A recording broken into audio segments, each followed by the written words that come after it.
That is the big question. That is one of the main questions that you should learn to have answered. How to get what you want. Or let's ask you another point, because I'm talking about how to get what you want. The other question would be, do you know what you want? And how to get what you want. Those are two very crucial, important points that are going to drive you to the right destination. How to get what you want. What do you do to get what you want? What do you do to get what you want? How do you get to possess it? How to get what you want? And do you really know what you want? Do you really know what you want? Have you defined in your mind's eye, via vision?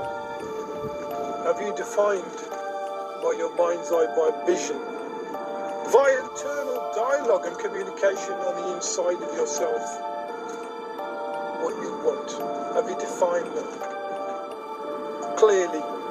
Have you seen it? Have you seen yourself with it? Have you seen yourself in the picture of it, or in the movie of it? And have you heard the sounds? How to get what you want. It's a very, very interesting subject area. So many people strive. Some people really want something, but then don't realise, and they're so enthused by it. And people get into the concepts of thinking if you just go into wishful thinking, things will just happen. Well, you've got to drive yourself with this phrase. It's going to help you get what you want, and that is action. Action. Action produces results. Okay? Action produces results. Point one, you could say.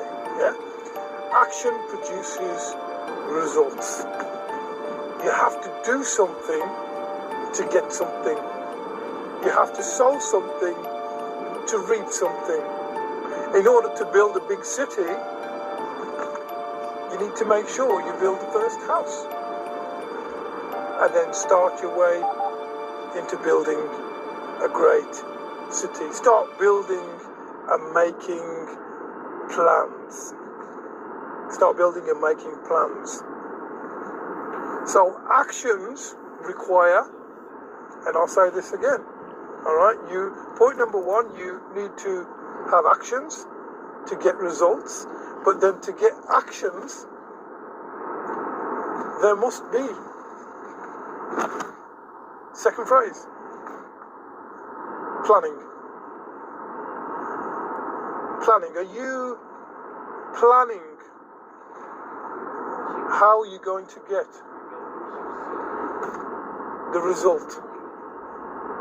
Or do your plans change? Do you do a dynamic risk assessment on that planning?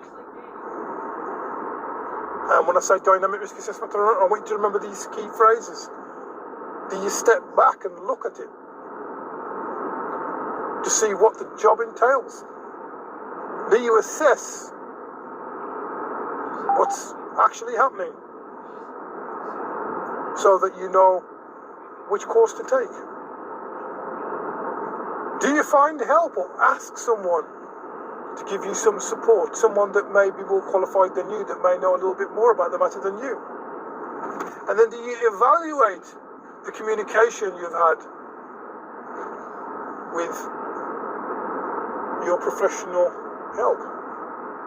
And then make a response. Now, the reason why I call this a dynamic risk assessment is because we normally apply this to health and safety and conflict management, but I'm going to say there are times when you need to change your planning. That's why we call it dynamic. There are times when the plan might subtly change. for you or for the project itself. And in order for it to become successful,